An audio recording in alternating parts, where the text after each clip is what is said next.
dingin dan mencekam. Begitulah gambaran sebuah kisah kelam di balik rumah terbengkalai yang sudah lama ditinggal beberapa tahun silam. Terletak di kawasan Kalibata, Jakarta Selatan, inilah penampakan 7 rumah mewah yang tergabung dalam satu klaster perumahan sekaligus menjadi saksi bisu adanya cerita magis tentang pembunuhan sadis. Dikisahkan tragedi berdarah itu berawal dari perebutan kekuasaan hingga baku tembak yang menelan banyak korban. Namun seiring berjalannya waktu, seseorang yang ditunjuk menjadi penjaga perumahan tersebut, yakni Bayu, justru kerap kali dihadapkan dengan cerita tangis wanita dan wujud lansia yang disebut-sebut sebagai sosok terkuat.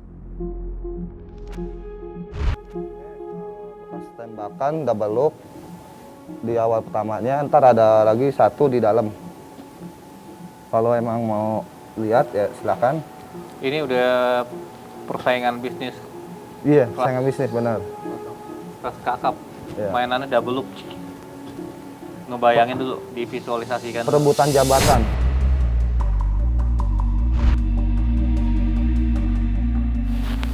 Ini kaliber berapa gitu? Tuh, ini kan sangat besar. Tuh, tembak. Rumah ini. Lihat, tembakannya membabi buta.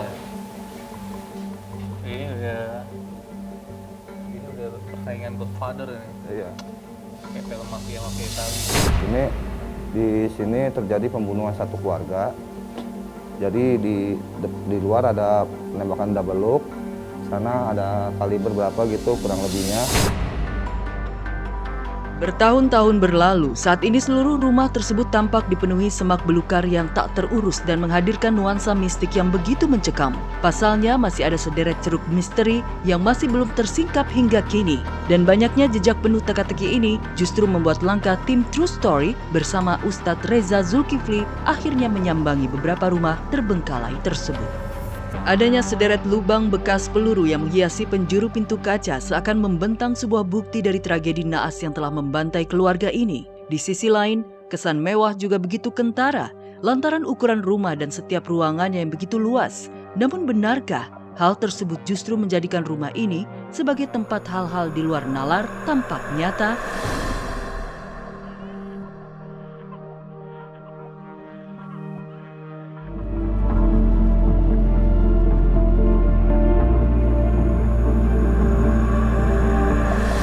Langkah demi langkah kiranya membawa penelusuran ini masih tetap berlanjut hingga malam tiba. Bahkan saat inilah suasana seketika berubah. Sekilas beberapa perabot hingga tempat tidur masih tampak utuh justru menyimpan kejanggalan. Mengingat sudah bertahun-tahun lamanya tak ada yang merawat. Namun rupanya berdasarkan cerita yang didapat, konon semua peninggalan tersebut masih dijaga ketat dari dunia sana. Tak heran, ada banyak orang yang seketika merasa terlarang untuk mengambil beberapa harta peninggalan yang tersisa. Hanya pada bagian dalam yang menjadi saksi bisu kisah pembantaian sadis, namun pada perkarangan rumah seperti pos security rupanya juga menyimpan kisah yang berhasil membuat kita bergidik.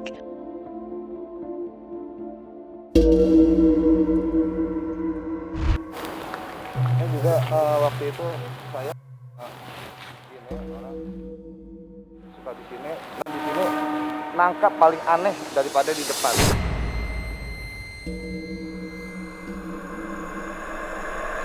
Beralih pada sudut lain, terdapat sebuah kolam renang yang konon juga menjadi bagian terseram dalam kisah rumah pembantaian di Kalibata ini. Ini dalamannya Tuh. 3 meter, 7 tahun yang lalu pernah kejadian seorang anak lagi main di pinggir kolam dan pembantunya juga sedang nyapu.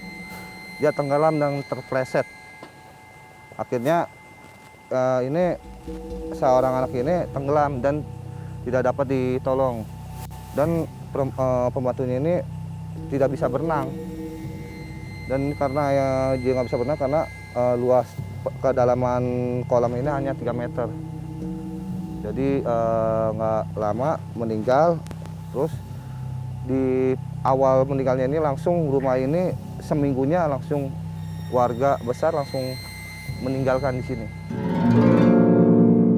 Dan itulah sederet cerita mencekam yang tersimpan di balik peristiwa pembantaian beberapa di salah satu kawasan perumahan Kalibata ini. Namun yang pasti, adanya penelusuran ini tak hanya menyibak kisah misteri saja, melainkan juga memberikan pelajaran bahwa sesungguhnya kehidupan manusia pasti akan selalu berdampingan dengan keberadaan sesuatu yang tak berwujud, percaya atau tidak.